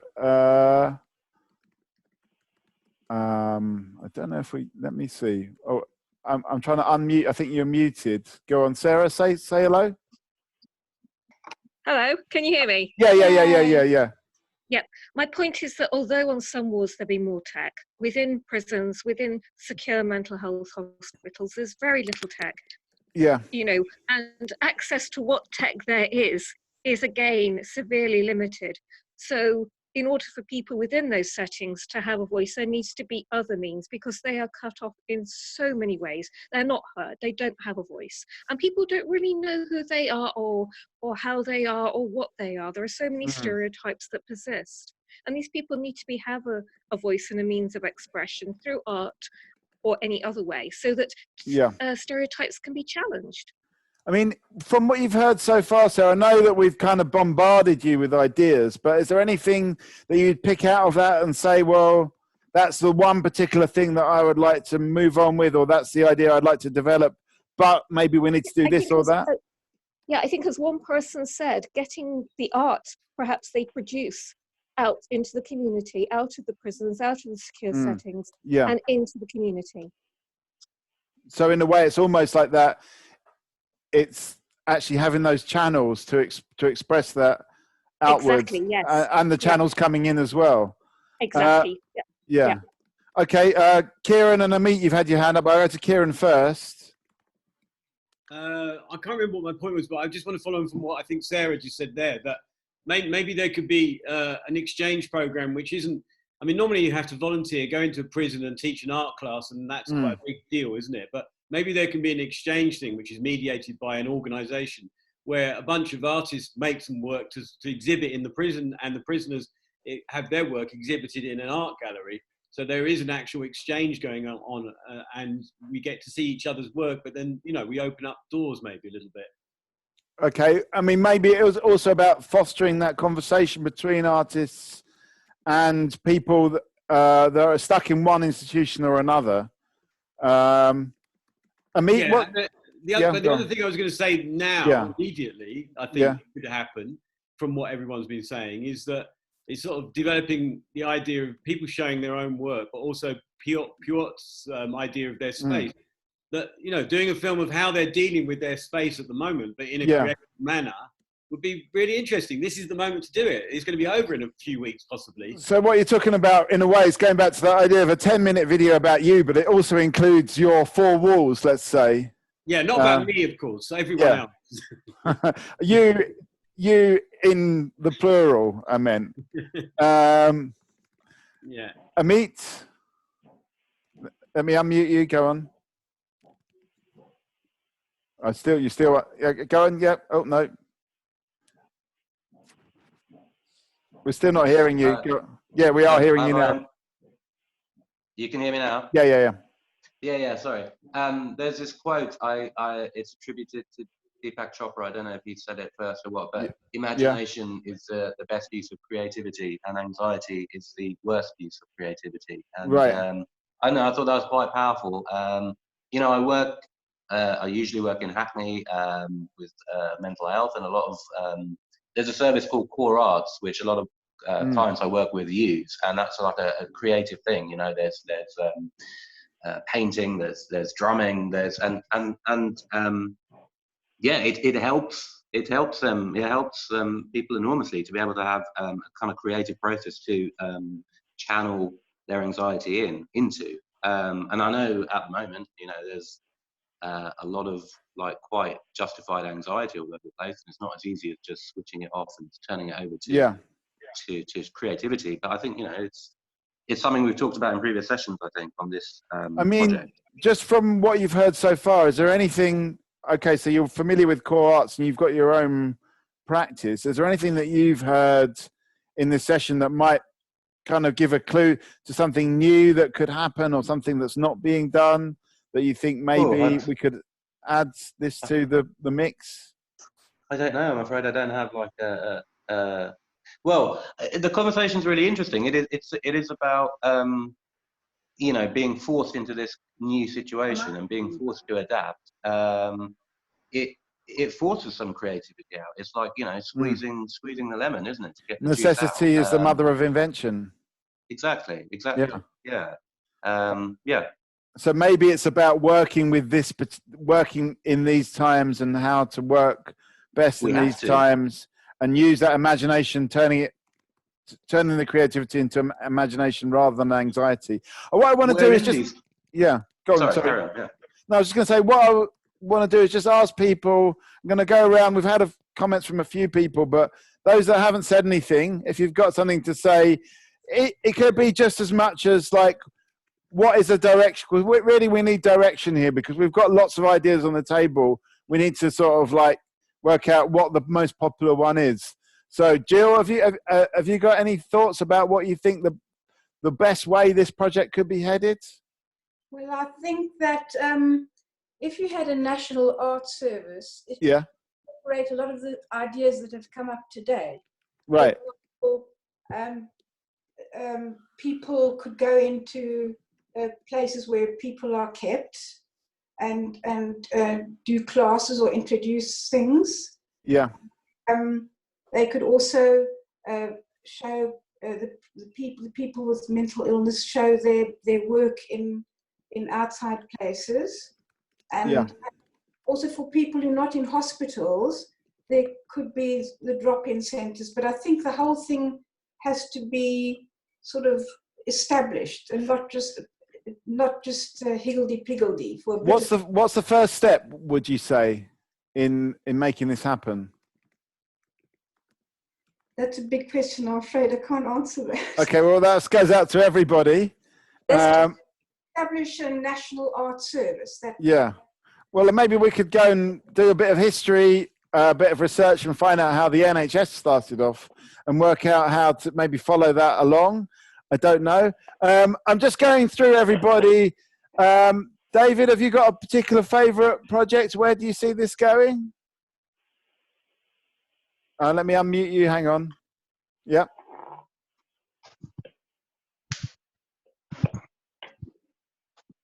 Okay. For me, the starting point is like a community center. An art gallery with a library where obviously you got internet access, and maybe a little cafe with like you got some nice comfy foods. I mean, what is just to encourage conversations and creativity. So basically that will be the ground floor, and basically on the first floor, you will have some artist studio and some rehearsal rooms, and maybe like a community media studio or something like that. But something where basically people will come and basically the same. It's like a conductor for people to meet. I mean, just try to find the whole idea of the public house, but basically without the alcohol and the whole idea of recreating a physical place. So it's kind of like a pub, really, a pub sort of, but maybe a little bit like the Dragon Cafe that Lucy was talking about as well. And I think the one question we need to ask is it just about replicating that model, or do we want to change or add to that model? I'm going to come to Juji because I just want to get everybody's point. Okay. So, Juji, what idea inspires you the most? I do have an idea, but I just wanted to say that with that notion of how to start, I know that the company I referred to 10 minutes ago was actually asked by the local council and by a hospital, the borough hospital, to initiate their work, and they were asked because they were artists and worked well as artists. They weren't risk averse, and they weren't within the health system. So that's a big difference. It's to be asked and respected for your skills and from that backing, they've been going for 30 years. What excites me is, I mean, I have had this image of some sort of room and that is an open crossover place, like David was saying, but the image that I retain from the conversation is, particularly the last 10 minutes, is to do with these 4 walls that people are talking about, and people's concept of 4 walls, and of being in, my 4 walls are different from your 4 walls. So staying with that idea, there's something about having an exchange where walls are interacted with and walls are painted on, walls are constructed and reconstructed, and then in that same space, whether it's real or virtual, that there's an exchange that happens, whether it's a swapping of positions or a taking of elements from one wall to another, and so that there's that idea of the exchange, but also the merging and of the distinctions that can come up by that swapping process. But it feels, something feels really concrete to me about that idea of walls and making walls and painting them and illustrating them and then engaging with reconstruction of them. And I'll be directing, for the first time, I've been asked to direct a play remotely with 4 actors in the cast in 4 separate spaces over the next 2 weeks. I might have more ideas in 2 weeks about what, well, I sort of feel like, somehow I feel like this is not quite the end, and we're not going to get right down to this, you know, within the 28 minutes we've got left. Thinking, the question of how that can happen online is, but it's still got the same idea of it for me. I mean, I think we are starting to, this idea of the walls, I think, is very powerful, and at least all the people here on the chat have got, I think we have to be aware that not everyone's got 4 walls, but most people have got 4 walls, and they're different. They're all very different, just like the face or the life story. Kieran, I'm just going to come to you now, just because that's how it appears on my grid. Oops, hang on. Sorry. I think just sorry, is it Susie? I don't know how you say your name, but anyway, Susie. Susie. Say again. Susie. She likes Zsa. I think that to do something now, and I think the point, sorry, I wanted to pick up that she mentioned was the exchange. I think it's really important not to be just doing it and then posting it and not having any reaction. You need to feel some exchange and some response to your environment, and people commenting on it. Especially in lockdown, that would be very useful. I don't know how that would happen, I'm sorry, but I think it has to be part of it. Okay, so you like the idea, the nowness of that idea. You like the exchange part. The exchange, and and what I'm talking about is the relevance to this situation now. Yeah, and in fact, the exchange element to all these ideas, I think, is really vital. The prisoners feel that they're being listened to, that the people with mental health problems feel that someone's listening to them, not just the void. Okay, well, that's a good way to roll in this question about how to keep the discussion going. Oriana, have you got a particular favourite idea or favourite thread or direction you want to take this? I don't know. I don't know. Have we overloaded you? Have we bombarded you with too many ideas? I'm overloaded. Yeah. All right. Well, I'll come back to you in a bit, but I mean, you know, I don't think we need like the final answer here. It's just more about what direction we're going. And, you know, going back to Kieran, I think he's had a very good point about this, you know, where do we go now when we're in this situation now, or we've got this kind of global anxiety and this need to converse and discuss. Chelsea, I'm going to come to you. Have you got a particular favourite? Hang on, you're muted. Hang on, let me unmute you. Go on. Oh, I think I'm muted. Yes, I like the space, using the space and or audio. So I quite like in terms of audio, maybe. Yeah. So if you incorporated like space and audio, you could use music or like I've been researching just for something I'm doing at the moment. Howard Gardner, who's a American development psychologist, and he uses this moral intelligence theory that we all have different strengths of mind. So some people are more logical, some people are more artistic, naturalist, visual, all of that. And maybe it could be a space that you could have like soothing music, or it could be a bit more visual, it could be a bit more logical, depending on maybe what your strengths or what you felt more comfortable with. But I also just like a space, you know, where you can just be, like you were saying about the Dragon Cafe, or just what Margot is saying with your friends. You're in a space where you can just be, and you don't have to do anything. Yeah. So I know they're the two I like at the moment: space and audio. Okay. Just in terms of the same, it's a tough question. If we were to propose something, what would make our thing sort of different or kind of improve it on what's out there already being offered by people like Dragon Cafe or other community centres, or just opening up a space between friends? Is there anything that we could add to that, do you think? Is that too tough a question? I'm getting too tough now. Yeah. All right. Okay. I'm going to come to you, Hortense. Is there a particular thread that you like, or a particular thing that excites you of all of this? I think the idea of reimagining a new way to like talk about mental health is very important at the moment, especially in social medias. And I don't want to be like cliche, but I think like for example, I feel like in my generation, so I'm like 20s, people are kind of indulging themselves in loads of different criteria of like mental health, and it's like, I think it should be sort of like reading like all the different ways to like know which kind of type of support, and then which type of needs, and then eventually try not to like take it too seriously if it's not a very big problem. So what are you saying? You're saying like getting more of a discussion going? Is it going back to Piotr's point about, can we somehow embrace like a wider expression of our feelings that incorporates the darker elements? Is that what you're saying, or is it?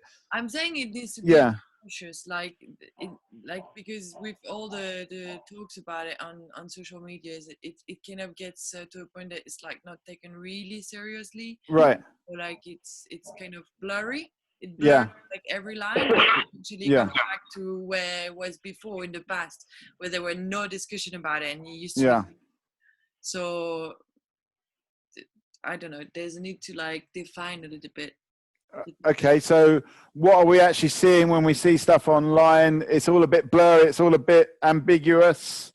Amit, let me come to you. You've had your hand up, but I'm just going around everybody really to find out what the direction is for this. So go on. Hang on, I'll unmute you. Yeah. Go on. Oh, you're still muted. This is not working today. It's asking me to unmute myself. So can you hear me now? Oh, right, I see.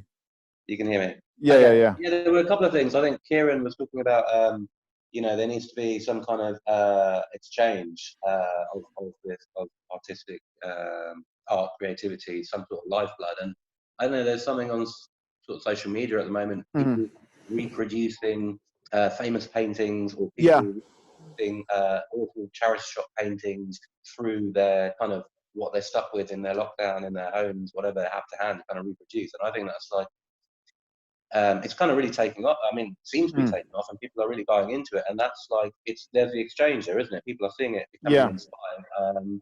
It would be good if people could do something, if there was something more original rather than just kind of imitating other art. But in its own way, it is like highly creative. There was another thing.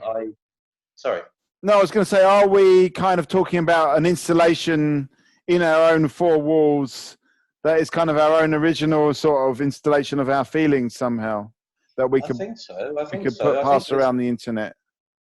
Yeah, I think this, like lockdown and all of this, is in a way showing that, tapping into everyone's kind of imagination, creativity in different ways, sometimes in like quite difficult, negative ways, but sometimes it's like a real flowering, because we're all forced into this situation. We have distractions, but not the same distractions that we used to have. And it's kind of, for some people, it's focusing. It's the other thing I have seen something about recently is that silent Zoom spaces. So, you know, everyone's been doing these Zoom parties and all this kind of stuff. Yeah. But I was reading something about, I think it was for kind of a reading club, because people are unable to kind of concentrate enough to kind of read a novel or whatever it is. And so, you know, they've come up with these silent Zooms, and it's kind of, it seems to be really helpful. It seems to be, you sit there, you don't say anything, you kind of introduce a book you're reading, and you might have 10 people or whoever on the Zoom with you, and then everyone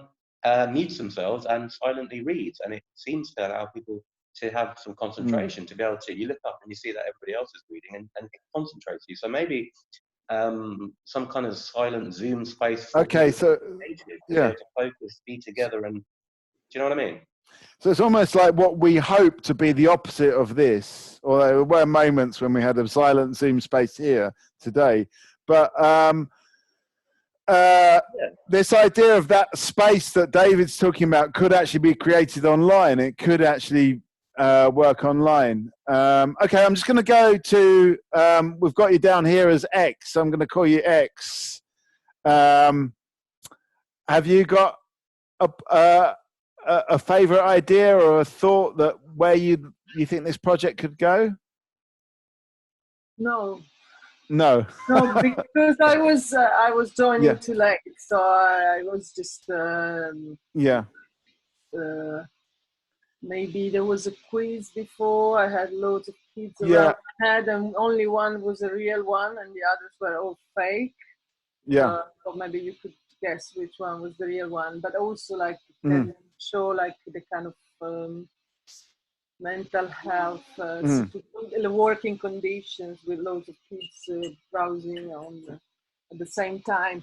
I mean, I'm not sure. I'm not sure. Like, what are you thinking? Like, well, like I mean, space, like a mental health, like a physical space where you can go and hang out. And, well, what I'm getting from you, X, is that that in a way you're kind of doing this, what we're talking about, this kind of installation of your own four walls, that it's kind of in a way a suggestion of where this project could go in terms of like, and in a way we're all doing it to a certain extent, but less excitingly, let's say, that, you know, this is maybe a flavor of this idea of these four walls being a kind of representation of the mental space or the emotional space of a particular person.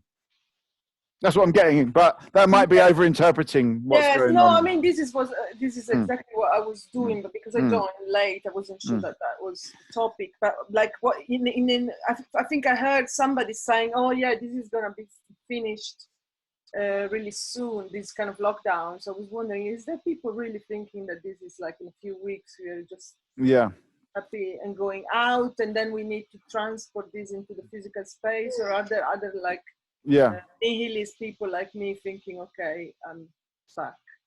I don't know. I just like. Okay, well, we're going to hold that question. It's very relevant to what we're talking about here. But let's just move to Patrick.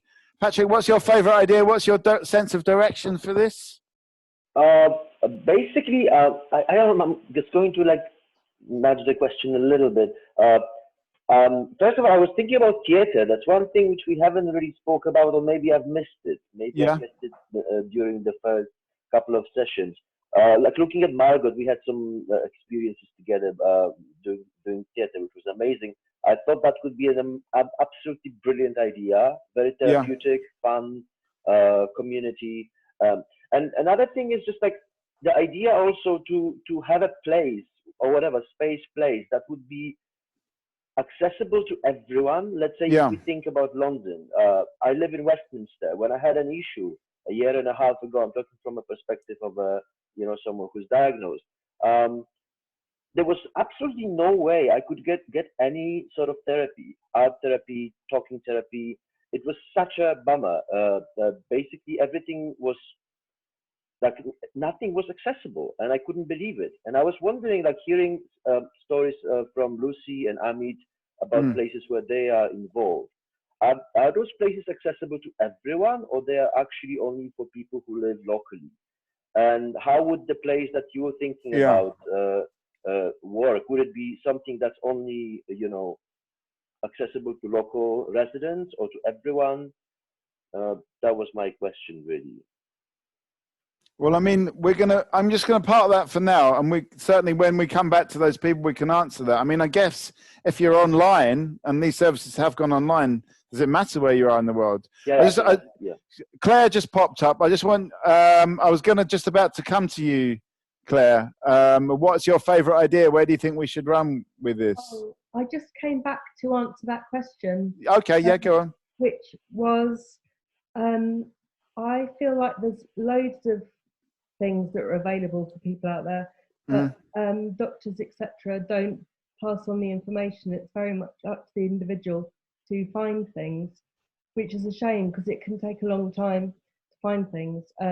But once you sort of plug into things, you realise there's loads, and they're not location specific, all of them, some of them with the funding. I mean, what's the best way of plugging into these things going on? Well, you could look up your specific diagnosis, and there will probably be peer support or self-help groups. The Dragon Cafe, they often have sort of marketplaces where all the things come and you can chat to people. Mind have local groups like meetup groups. So it's just about putting the feelers out there and finding out about stuff, really. Just while you're there and we're talking to you, have you got a particular favourite direction to go? Is it still the National Art Service? Has your idea been informed by the discussion today? Well, it seems to be turning into an actual activity. Yeah. So I'm not so good on that side of things. Yeah. Would you get involved in something like this? That, say, if it's something like Kieran's proposing, this idea of creating an installation within your own four walls? Yeah, that sounds great. Okay, well, that's a plus there for that idea. I just want to put this out now to some of the people that are not on camera, but we've got Juliet, we've got Sarah, we've got Avani. I hope that's how you say it, Avani as well. Either of you three have got anything to say? Just I'm going to unmute you just for now and see if you've got anything to say. Who's that? Oh, Avani, have you got something to say? Or is that just a cough? Yeah. I'm sorry. I didn't know I was. Well, I'm actually new to this. I'm in New Jersey. And, okay. Wow. Okay. And I was invited by Amit. I'm Amit's friend. So I recently joined or participated in a online. So I'm vegan. So it was a Veggie Pride parade. And it's an annual parade in New York, and we get dressed up as vegetables, and we hold signs, and we chant, and you know, all that, and then there's like talks. But this year we couldn't have it. Obviously, New York is under lockdown, and so they asked all the participants or anyone to just make a little video. It could be a little song and dance. It could be a lecture, and then they made this huge video.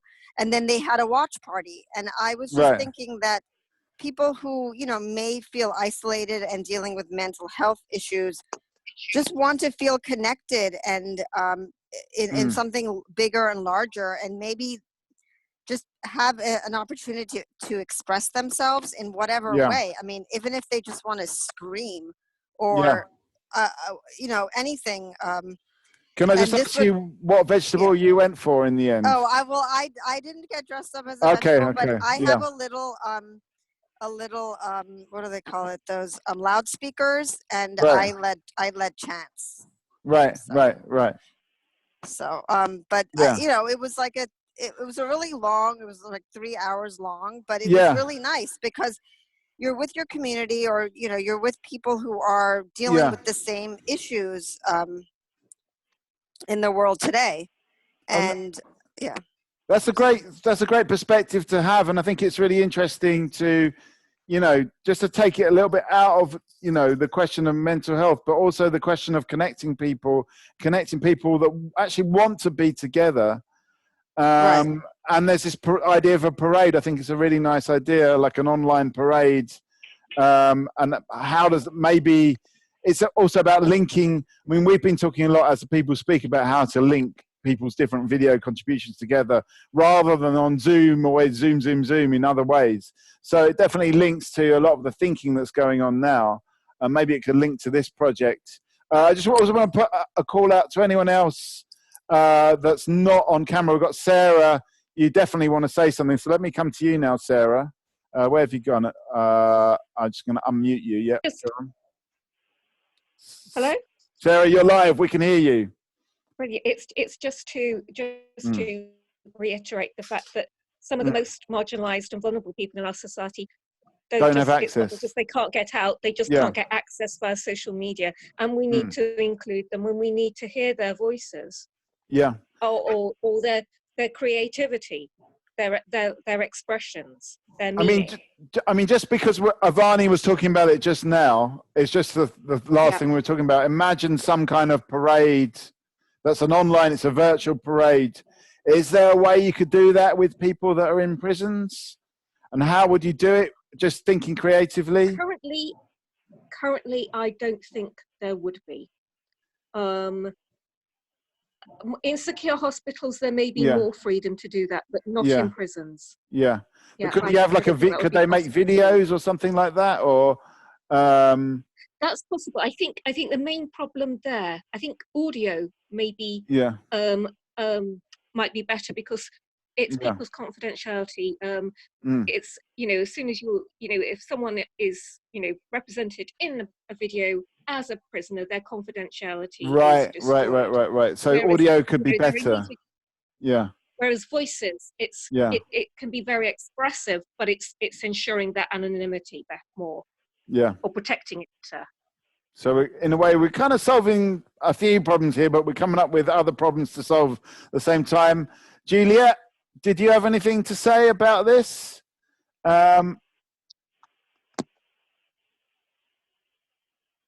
Maybe not. We're going to go to David. You've got a point there? Yeah, I got a point. You might be able to create an avatar where basically this is like an online personal with like the real voice of the intervenant. Okay, so maybe creating an avatar might get over this confidentiality thing. Also, if it was some kind of vegan parade, you could be also some kind of vegetable could be your avatar, or some, or it could be any kind of character, anything out of the emoji. It could be a drawing. It could be a drawing of a drawing. An animated drawing. Or something like that. Okay, so I think we're coming to some solutions. We've actually only got 5 minutes left. Margot's raised her hand, and we've probably got a lot of feedback online that we haven't had time to go to. So maybe it's time to see what the online audience is saying. I can definitely say what the online chat is doing. I just wanted several ideas that people kind of said made me think of putting the work online and then the space and stuff, and I kind of wondered whether we could have a space where these conversations are free to happen as they happen, and people can just tune in and visualize what is being talked about. So in a way, in a way, if somebody's got similar diagnosis to you, just as an example, you may find it easier or more interesting or just interesting to respond to what the conversation or what the silence is producing in that given moment. And to Sarah's point about people in prisons, I wondered whether radio, just like a really old school thing, could the radio be a thing that people can connect with? But that's enough of my opinions here. I have been putting the things out onto our chat. So from Abby, the physical space is a place for calm contemplation and also for collating and collecting people's experiences. Perhaps those then get added to an app, but people also can add themselves, can add those themselves to the app. But maybe there's physical space that we want and we need. There was a lot of echoing of what Juji said. As well, but I mean, my chat is just disappearing. If I go to the chat, then you're gonna hear the feedback, the sound. But do have a look on the chat as well. And we also had a message from Geraldine, who said, "Do you think it's actually destructive to talk about people, to talk about mental health and solutions when those suffering or diagnosed as ill believe it is all of us who are the problem. Yeah, I mean, I think just hopefully Geraldine's still listening. We have talked about this in earlier sessions, and we have kind of, I think the first and the second session, we certainly talked quite a lot about, is it individuals that are sick, or is it actually society that's sick, or the conditions and the pressures of society, which obviously have changed in the last couple of months, almost totally and radically. But where's that interface between a difficult society or a difficult expectations of other people and your own difficulties? So that we've talked about that a lot, and I think I'm not saying that it's that we're just going to now sweep that under the carpet. I think it's a really important point, and I think wherever we go with this project, it will certainly try to uncover that or try to unpick that relationship.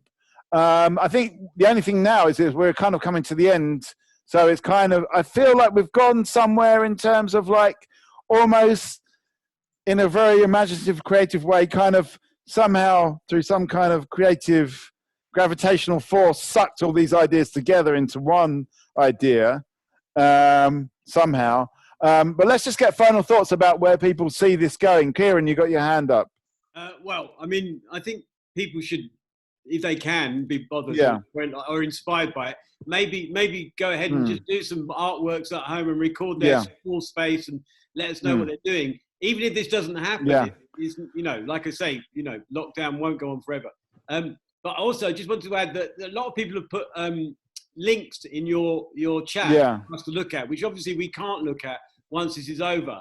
So I don't know if there's some way you can email those to us, because we can't copy and paste them. We will definitely do that. We will definitely do that. We will email you all of those links. There's a point from Lucy and Piotr. Lucy, what's your point? Just that maybe it's to do with using our creativity now to widen up the conversation so that this can be co-produced, so that it isn't about sort of well and unwell or being prescribed to an idea, that we use our creativity to think about some of the restrictions that Sarah brought up, and maybe think about how we can mix audio and visual to create a conversation.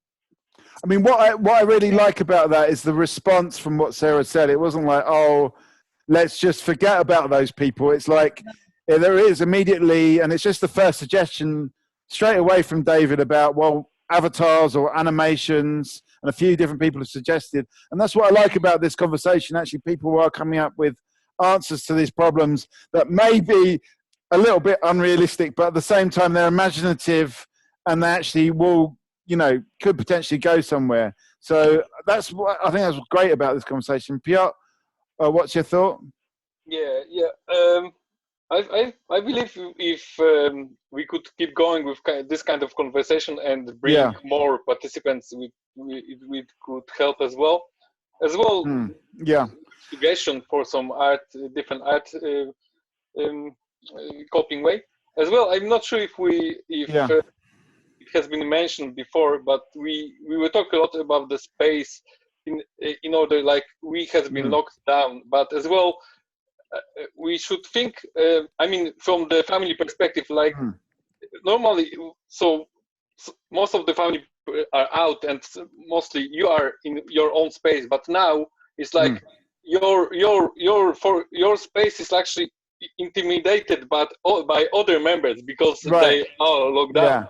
So it's not your own space, it's you've got to be there with, I mean, I'm someone that lives by themselves, so I've got different issues, but most people are living with others and they are locked in that space. Exactly. Sorry, I just want, I would need to be going. I just want to say thank you for all, and I hope well, thank you, Piotr, for your great contribution and really pushing this along. And we're going to obviously message everyone with where we're going with this and what our thinking is. I think it's time to get final thoughts. Thank you. What's your final thought? Oh, hang on, let me unmute you. Go on. Okay, it was about what he was saying just now. Actually,